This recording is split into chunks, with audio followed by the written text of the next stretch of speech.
Hey guys, this is Nick Christopher from Mob Tales. Thanks for checking in. Today we have an interesting guest, Chris Curtis, who has a very interesting backstory that we will definitely get into in a minute. But please like, share, and subscribe. Our subscription base is growing, and we got 60 some odd shows already. So we're definitely growing pretty quick. So no further ado. Chris, thank you very much for coming on today, and we look forward to speaking with you. Thank you. All good. Well, just to give people a little bit of a background of who you are. Chris is grew up in a tough type of life. He did some time in California, but during his time away, he dedicated himself to doing something positive and earning a degree and graduating and doing a whole like 360 of his life that we will discuss in a short way. And he also penned a book called Orange County, The Dark Side, which we will definitely get into. So Chris, just one of my first questions would be like, being an ex-gang member and growing up in that type of street life, what put you on that road to begin with? What motivated you to get into that world? So, when I was 13 years old, my dad started me on cocaine. And, my life from there, was just turned into a disaster. It took years for me to become a gang member, but I essentially just destroyed my life. Being a young kid, being started on cocaine at 13 years old, you don't have the capacity as an adolescent to, function properly. Anybody doesn't for that matter, but being a young kid with ADHD, it just really destroyed my life. In the beginning part of my life, I had a great childhood. My dad was a brick mason. He owned his own company. This was back in the 80s, early 80s. And, we had a good life. We had, everything we wanted as a kid that I can remember, and my parents lost the house around 1981 or 82, somewhere around that time. I can't remember the exact dates, but you know, they lost the house. We moved to another house, and then my parents split up. My dad went to live in this, got another house down the street, and my mom got an apartment. We couldn't stay with my mom long because she couldn't afford to keep us, and my dad wasn't paying child support, and it was just becoming so we had to go live with my dad. When we moved in with my dad, he had a roommate. He was Italian. And then he had another, my dad's brother, my uncle, was living there. And then it was my dad and his new girlfriend. I didn't really know what was going on in the beginning. I was just a kid, but quickly I found out what was happening. And then from there, it started. On New Year's night around 1983 or 1984, my dad started me and my best friend on cocaine. And as soon as I did it, I was hooked. There was no doubt about it. I loved it. There was a bunch of it in the house. My dad's roommate was getting it from the Italians. I remember when they would come over, we'd have to leave the house or just be outside at least, and they would come over in suits. I don't know who exactly they were, but they looked like pretty serious people at the time, now that I remember. But I just know that there was a lot of cocaine in the house, a lot of cocaine coming out of the house, and a lot of marijuana, hash oil, all that stuff. And I got lines for doing the dishes. I got cocaine for Christmas, a carton of cigarettes for Christmas, cash for Christmas. My dad's roommate, give us, $100 to wash his Nova, which was a piece of junk at the time, but we were like, whatever, we'll do whatever. And, you Well, know, I, you're saying we, is that a brother or sister? well, you know, me, my brother, and my friends, you know, because he started me and my best friend on cocaine. So, uh, but you know, me and my brother would fight over who gets to wash the car or just whatever, you know. And it turned out to be a couple of years of just drugs. I stopped doing schoolwork and I just started destroying my life. You know, I thought it was the coolest thing in the world for my dad to be giving us drugs. At the time when you're a kid, you're like, hey, this is great, you know. And we all just did a lot of drugs. You know, I watched people come and go out of the house. There would be bags of cash. He would forget, you know, my dad's roommate would forget bags of cash by the door. And yeah, it was crazy, man. Being young and going through that. Well, was your father, so he was a buyer, not a seller, he was a buyer. My dad was just, you know, my dad's roommate ended up moving into the, you know, in with him. He was the connection. And Ah, my dad worked though. My dad worked, but he sold drugs too, you know, but he worked. And but my dad's roommate was the connection, big connection. You know, like I would come out for school sometimes and he'd be my dad's roommate, Vinny, would be asleep on the chair out, you know, in the living room. He'd fall asleep out there and there'd just be bags of cash or bags of cocaine. I'd go in there and get a couple spoonfuls and grab some money and then I would take off to school. It was crazy. sounds like it. Was there, during that time period, um, was there any kind of, did your dad ever get busted? Was there any kind of police activity at all? Yeah, so a couple years later, my mom ended up getting her own place and I moved in with my mom. And just like a week or two later, the cops raided the house and they took everybody to jail. And, you know, they took my dad to jail. Then he went to jail. Everybody went to jail. And so I stayed with my mom for a little bit.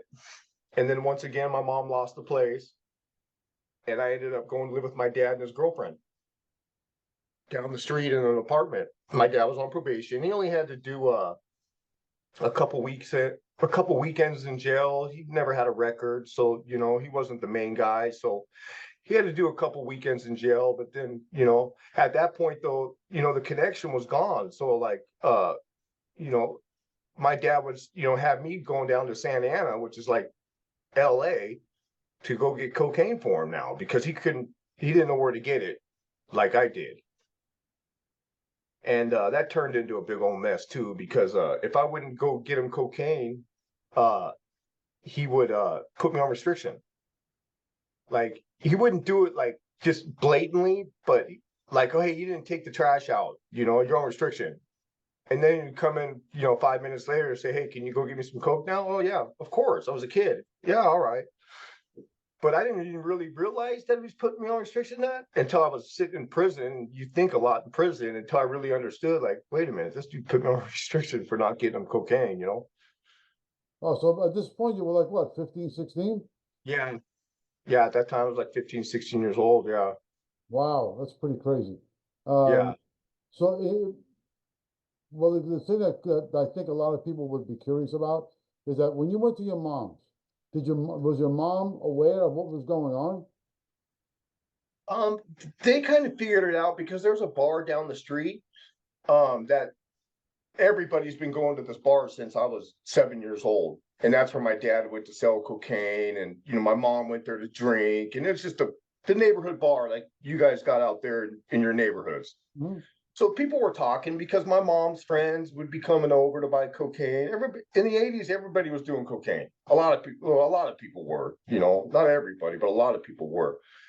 And yeah, so she figured out what was going on. And that's why she got us out of there. You know, but my brother, before that all happened, my brother ran away to Texas, and so I was just me. And then I went to live with my mom for a little while, and then she lost the place, and I ended up with my dad. Well, was there any kind of legal matters? In other words, when two people get split up, there's, I forgot the word for it, but one parent would have legal right over you than the other would. Well, I yeah, mean, they never did the divorce. they never did the divorce, total divorce till, you know, a few years later. But my mom never took him to court or never asked for child support or took him for that. And she didn't go on welfare either. But she couldn't, you know, keep a place for us. You know, she tried, but my dad made good money. He stayed working. He was a brick mason and he made good money back then doing that. You know, even though he lost his business, he was great at what he did. One thing I can say about my dad is he was a worker. Like I am today. Like I'm a good worker. And that's and no matter what, my dad always went to work. I mean, we had food. We ate McDonald's a lot, but we always ate for the most part. Not a lot, but we ate. Um, but you know, for a long time I had resentments, you know, towards my dad over all this. But, you know, through the years, after doing a lot of groups, I understood that, you know, obviously he was sick too at the time. He was on drugs, he wasn't thinking right, you know, and it happens. Yeah, that's crazy. Okay. Well, how did you transition from that to actually become a gang member? Okay, so hold on, I'm gonna sneeze. Maybe not. Okay, so around 17 years old, you know, I ran away from my dad's a little bit after I moved in and she started running the streets a little bit using cocaine because my brother had came back and I went to live with him and we were just using drugs a lot. And so I ended up running away. And then my mom got another place in Anaheim, which is right next to the city of Orange. It's a little bit, it's crazier than the city of Orange. It's gang infested. And I started doing methamphetamine then. That's when methamphetamine was getting popular. And that's when it just really you know, took me down a really dark path. Um, you know, at first we were just running around stealing cans or just whatever, you know, to get meth or whatever. And then we started running around with gang members. And we started working for this girl who was selling meth in Anaheim. And we were, you know, just pretty much watching over her. I wasn't really tough at the time. You know, when I first started running the streets, I was just a drug addict. I wasn't trying to be tough or, you know, make a name for myself. But, you know, I quickly found out that if you want anything on the streets, you're going to have to be tough. Otherwise, you ain't going to have nothing. Hmm. And, you know, I started getting shot at with a couple of these guys I was hanging out with. And at that point, you know, and then one of my friends killed another guy and that kind of started a lot of problems. And when that happened, I remember thinking to myself, if that could happen to him, that could happen to me too. So, you know, at this point, I thought to myself, I better start carrying a gun, which which mind me, I never thought I would do that, but I did. And, you know, anybody who carries a gun and has shot at people a few times, it just becomes easier and easier. Next thing you know, you're just shooting at people without even thinking twice. And you just become accustomed to that lifestyle. And that's exactly what happened to me. And I was running the streets hard.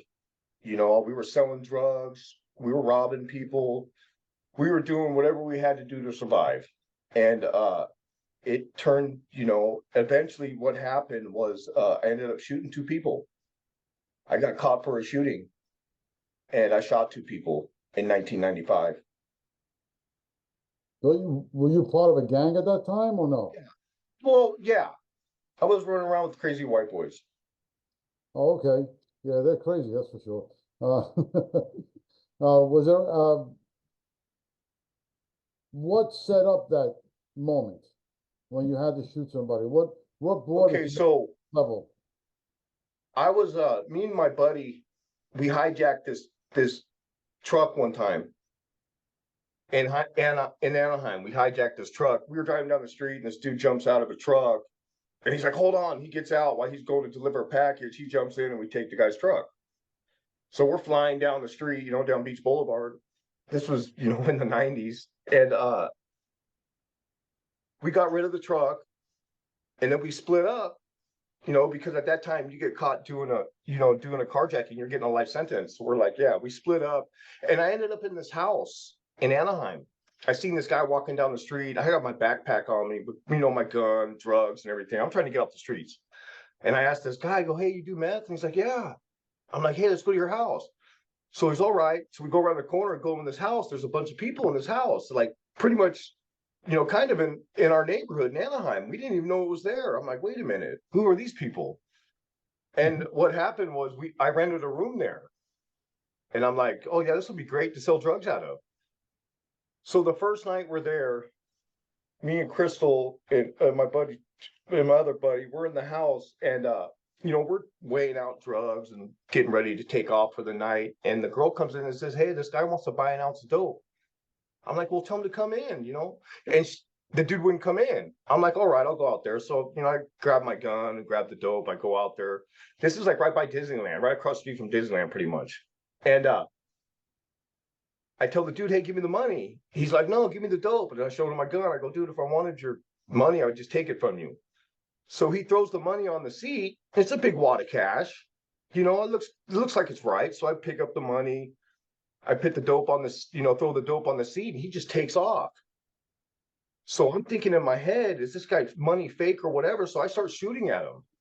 So I'm shooting at him as he's going around the corner in his car, and he gets whatever. He leaves, and I go in the house, and the girl's like, hey, what's going on? I'm like, hey, your friend's shooting at me. What the hell? And then they quickly found out that, I was the one shooting at him. And my buddy, I go in there, and they're like, hey, what's up, Chris? What happened?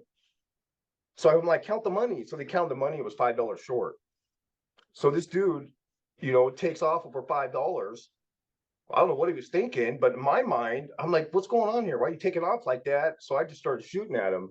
But we got kicked out of that place, and that caused some problems. So now all these guys are like, hey, Chris is shooting at our friends. And it just started a bunch of crap. And then a little later on, me and my buddy my buddy was in prison, and I was talking to him on the phone at this other house. And this guy got killed on a motorcycle in a high-speed chase. And it was all these guys' friends that I shot at. And I was on the phone with my buddy, and he started laughing, like, hey, did you hear what happened to dude? I'm like, yeah. And he started laughing. And then I laughed, because we didn't get along with these guys or whatever.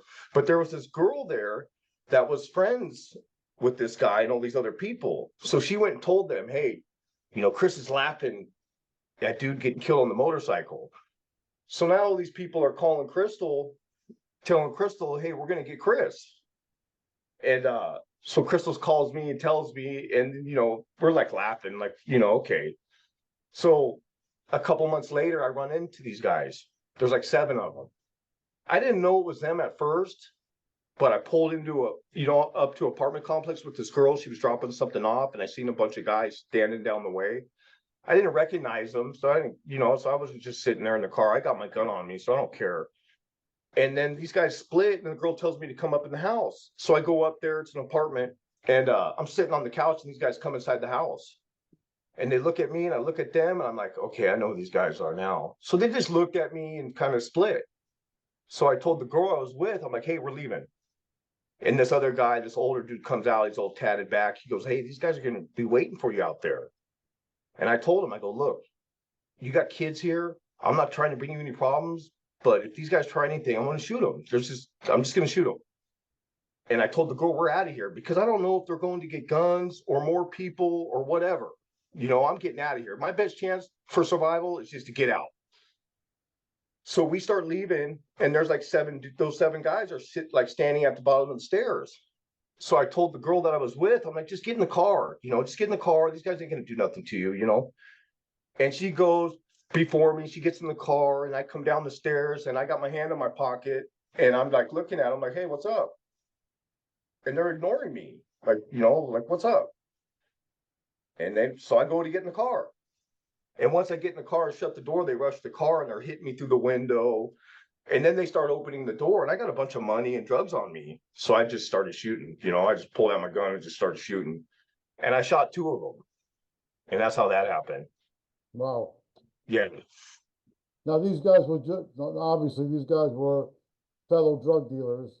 That one I is, don't think they were drug dealers. They were just, you know, they might have sold drugs, but I know that, you know, they were not friends of mine, you know. I obviously, wasn't friends with them. You know, they were obviously calling Crystal, telling Crystal, hey, we're gonna get Chris.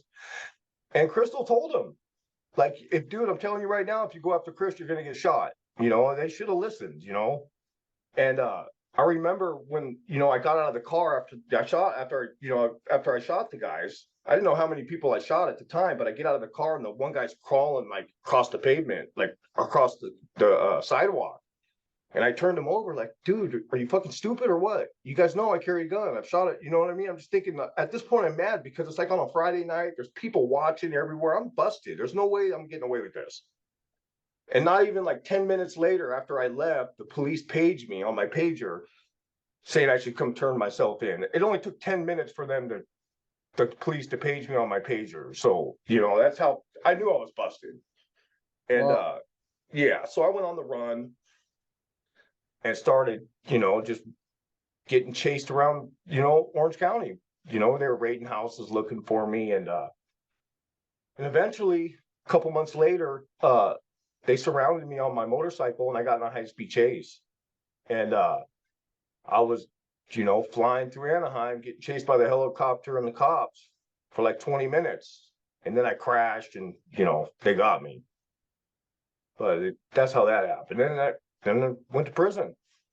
That was wow. my first term. That was in 1996 is when I went to my first term in prison. I got lucky though at that time. I got lucky because I got lucky that there was a lot of people that seen what happened. So it was aggravated assault with a firearm instead of attempted murder. And I only got 6 years for that. But I did get 2 strikes. And I don't know if you're familiar with, you know, California, but they got 3 strikes law. Hmm. So I got 2 strikes for that one case. And I went to prison. So you did 6 years, for that case. Um, well, to me, it sounded more like self-defense. Yeah, 'Cause, you know, it was, I got lucky, you know, I wish they would have had programs back in the 90s, in the early 2000s, like they did the second time I went to prison. But it was nothing like that. I went to level 4. I was on a level 4 yard within 6 months, and I stayed there for the rest of my 6 years on the highest level in prison. yeah, the Um, wing, right. yeah, so you know, and level 4 prisons in California, not all of them, but a lot of them are pretty dangerous. And you just work out every day, do what you got to do, and just mind your business, and just, you know, try to stay out of trouble, you know. And you know, I was able to parole in 2002, uh, and I got out, you know. And I thought I would never come back to prison. I wasn't using drugs, but you know, that quickly changed because I started hanging around with my old friends. And then I started selling a lot of meth again.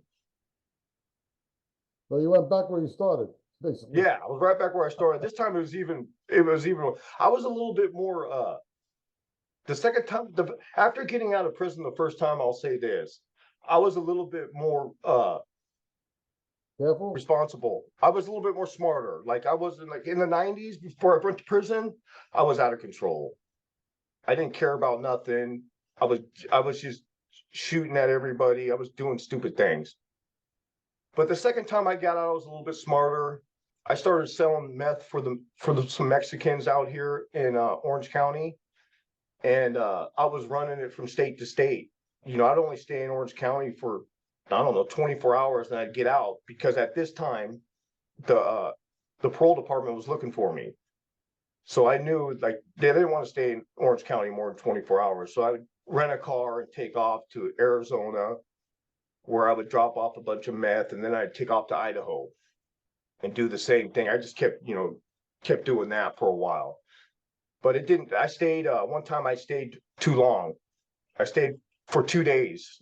And sure enough, I come out of the hotel room and, you know, unmarked cars are surrounding me, you know, and I got a Glock 45 on my lap, several ounces of meth. I Oh, got 2 strikes for shooting 2 people. You know, that's it. I'm done. So I ran again, like, and they already had the helicopter there because they knew, they knew that I'm probably gonna run because of last time. I got another high-speed chase. And I was careful not to hit nobody because on the first time on the motorcycle, I hit a crossing guard. And so this time I was careful not to hit nobody because I didn't want no violent strike because I knew that would really be it. Uh, and I ditched the car, jumped the fence, and I was pouring meth in pools, trying to get rid of it. And then I jumped on a block wall, walked down the block wall, and like balanced my gun on a tree branch as soon as the light went off. I mean, jumped off the wall, jumped another fence, and they were there. There was like 6 cops with guns on me. I just got down, it was over. Wow, okay. Yeah, but the next day, they pulled me out of my cell and they said, hey, we found your gun. I'm like, yeah, I don't know what you're talking about. I'm like, I'm through anyways. I'm out of here. And I walked out. And then I got the police report like a week later. And it says in the police report that the girl was picking lemons out of her tree the next day. And the gun fell out of the tree and landed in the bucket with the lemons. I don't know if that's true or not, but that's what they said. So, yeah, so that was it. So they were offering me 107 years to life. Oh my God. Yeah. At that time, anyways, in California, in 2002, if you got 7 to life, 10 to life, 15 to life, any kind of a life sentence was like life without, because when you went to board, they weren't letting you out anyways. It didn't matter. So whatever they were going to give me, it didn't matter because I was never getting out. That's what I thought in my head. I thought in my mind because they just weren't doing that in California. But I ended up with 28 to life, and I went to prison 8 months later with a life sentence. And I don't know. That's a weird feeling once you lose your life like that. Sure. Yeah. So I ended up spending 20 years in prison on that. I went through some troubles in prison. I got in trouble, and I also started doing groups though. Like halfway through, I started doing groups, started going to school, got an electrical vocation, got my AA degree, and I started learning a lot about myself. And through like Victims Impact, CGA, the Houses of Healing. I just started doing a lot of groups and I started learning about myself. And I remember in 2015, I ended up in the hole for selling drugs. And I woke up in Ad Seg and I was just like, yeah, I don't want to do this no more. It was my daughter's birthday. I can't call her. And I'm like, even if I'm never getting out of prison, I just don't want to die in prison being a scumbag. I just want to change. And after getting out of the hole, after that, the next prison I went to, I surrounded myself with people with lifers because at this time they were starting to change the laws for lifers. They were letting them out through board. But even though I was never getting out in my mind, even though I had a board date of 2031, but it really didn't matter because they weren't letting people out, I just didn't want to be a scumbag anymore. And I started learning all these things about myself, about addiction, and I started to change. And then like 2017, they passed Prop 57.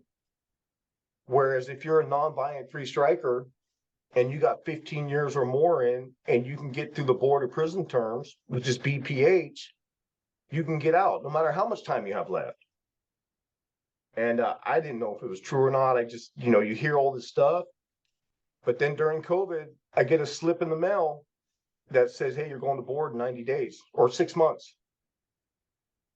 So I started studying because it's not an easy thing to do to get through that board. And I started studying and went to board and I got found suitable on my initial. And I was out January 16th, I think, 2022. Sometimes I think January 16th, 2022, I got out. And I never, ever thought I'd be out of prison. So how much time did you do in the hole at that time? The whole, I just did like 60 days. They dropped the case. It was just one of them things where I got in a fight with somebody because he owed me money. They knew I was selling drugs, but they couldn't, they didn't catch me with any, but they sent me to the hole after the fight. And then they send you to another prison because I got kicked out of a prison that was a pretty good prison. And I got kicked out of that and went to High Desert in Susanville. Okay.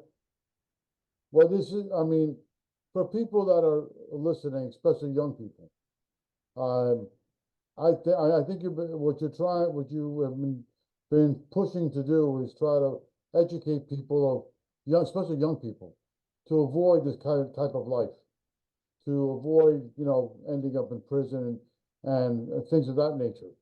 Um, what is one of the stronger messages you would like to share with younger people? Um, I think the most important thing is to, you know, no matter how old you are, you need to take responsibility for your life. The decisions you're going to make as a kid are going to determine the path that you're going to end up when you get older. I would say, like, I'd say this to people now that any kid, as far as I'm concerned, is at-risk youth because any kid could become a drug addict, a gang member, criminal, or whatever you want to say. Any kid, you know, depending on who he hangs out with, you don't know, your parents don't know who their kids are hanging out with. But nowadays, you know, I know in California or anywhere around the country, both parents usually have to work to support a family. Hmm. You know, back in the day, it was one parent, you know, the mom was at home taking care of the kids. It's not like that no more. Parents both have to work. So your kids are on social media, they're being exposed to all these, you know, prison shows that are, you know, all these guys glamorizing prison, talking about, you know, this and that, how tough or how great it was. Um, you got a lot of you got a lot of things on social media that can send kids down the wrong path. I would just tell kids, you know, just be responsible. You know, don't use drugs. That's for damn sure. Stay away from all that shit because it will definitely ruin your life. There's no doubt about it, especially the fentanyl now. That's what all these kids are getting on. And you could be doing meth and there's fentanyl in it. You know, Hmm. you just don't know anymore. And you know, 2 people every 5 minutes are dying from overdosing on fentanyl. That's a lot of people. Every Yeah. 5 minutes, 2 people are dying from it. You know, they don't talk about it on the media like they should, but it's happening. Have you, what made you totally do a 360? Totally change your life? I mean, I think prison saved my life. I mean, That's it saved crazy. my life. That's crazy to It say. it literally saved my life, you know, because I would have ended up dead or, you know, killing somebody or whatever. But of what I'm saying is prison saved my life. But, you know, I just got sick and tired of it. I've seen a lot of crazy things in prison. I don't want to glamorize it and sit up here and talk like these guys talk about, you know, all these stabbings, all this stuff. I don't want to glamorize it. But I was in prison on a level 4 yard for, you know, 10 years when they were really crazy. I mean, they're crazy now, but not all of them. But I've seen a lot of crazy things. I've seen killings. I've seen it all. But I just got sick of it. California prison system is hypocritical. Just like well, you got to figure a bunch of criminals are running it. You know, it's all a bunch of false bull crap, you know, false beliefs. You know, you're trying to be somebody, you're trying to make a name for yourself for what? So you can go sit in the shoe or go sit in the feds after you get RICO'd? There's no good end to it. And I just got sick of it. I grew older, wiser, and I just didn't want really nothing to do with it anymore. And it was hard to separate yourself from that element inside there. It's not easy to do. But once you make a decision to start changing, it's like growing up all over again. And you start doing it. And I did. And Is it, now I'm an electrician. I'm off parole for the first time in my life. You know, since I was 13 years old, I was either on probation, on the run, or in prison or in jail. You know, now I'm off parole. I'm an electrician. I'm an author. I started a nonprofit. Um, you know, I have a great life, which I never, ever, ever thought would be possible. well, on that note, you mentioned about being an author. Tell us a little bit about the book, Orange County, The Dark Side. Okay, so the book of Orange County, The Dark Side is available on Amazon.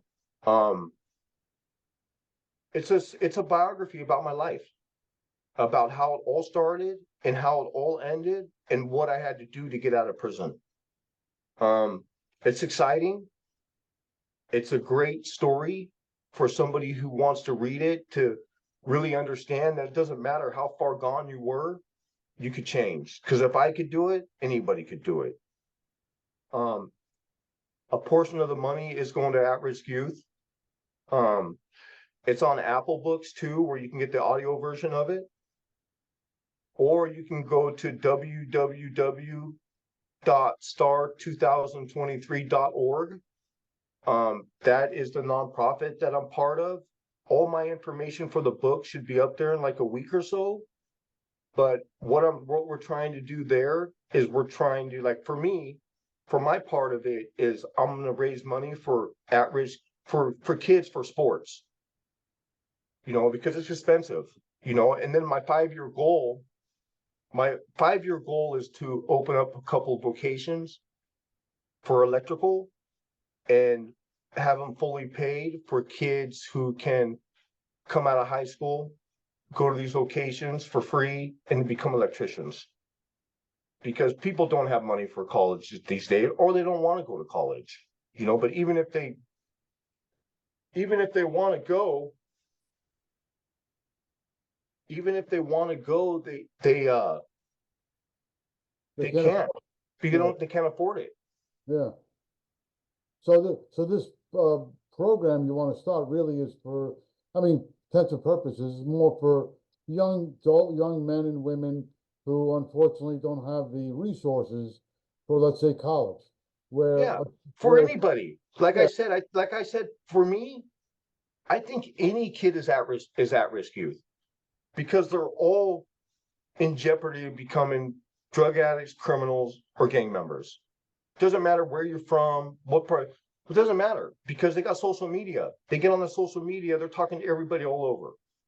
They're getting involved in all this different stuff. So, of course, I would put most of my resources in lower income neighborhoods in Anaheim, because that's where I'm from, and those are the streets that I, created so many victims along my way to going to prison. I just want to give back and try to help out a little bit. I don't know if anything's going to come of it. I don't know if it's going to, be that great, but I'm going to try. I work a full-time job too. So, I'm an electrician. I work 40 hours a week. I try to work on the weekends on side jobs, but, I'm going to do what I can to, to see how it works. Well, look, I wish you luck. It sounds like a great idea. Thank you. Have you ever before, because I know we're getting close to the end of the show, one other question I wanted to ask, have you ever thought of, based on what you just told me, which is great, have you ever thought of doing any kind of speaking, like at, say, the high school or? Yeah, I go to schools. I go to high schools and speak whenever I can, whenever I can, I go. If somebody asks me to go, I go. I've been to a couple of them so far. Oh, since you've been to a few so far, what kind of reception have you received from the student body? Surprisingly, pretty good. The first time I went, I thought, okay, these guys are going to be laughing at me, because I know how I was when I was a kid. If some guy came and yeah. But surprisingly, pretty well. They were engaged. They all wanted books afterwards. I didn't bring a lot, so I had like 7 books. I just passed them out. But surprisingly, they were engaged and they were interested. And I think that the more and more you do it, the potentially the more lives you could save. Granted, yes. Were these specific schools you went to, were they inner city schools? One was in Laguna Niguel in South Orange County, which is a pretty nice area. But again, like I say, it doesn't matter, where you are. I haven't gone to too many schools. I haven't gone to any schools in Anaheim yet, but I have a girl that's marketing for me that some big things are going to start happening soon. Like, I really, in the last 6 months, have really started trying to promote the book, to get the word out, to get to schools, to start really helping. You know, the book's been out like a little bit more than, or almost a year now, but I've really been trying to promote the book and get the story out to, you know, let people know that, you know, hey, anyone can change. It just takes, you just gotta work on yourself, find out what works for you, whether it's NA, God, whatever it takes. And, you know, you could change. Do you happen to have the cover of the book with you? You know what? I forgot it, but, I could show you, I could show you a picture. I'm at my, girlfriend's office right now. Okay, My Wi-Fi in my house is not working. that's Every okay. time I do I do interviews there, every time it goes sporadic, so I came here. But I do have a yeah, here's a copy of the book right here. Can you see it? Yes, I see it with the hand and the bars. Yeah, I got it. Yeah, Pretty cool. Okay. yeah, it's on Amazon.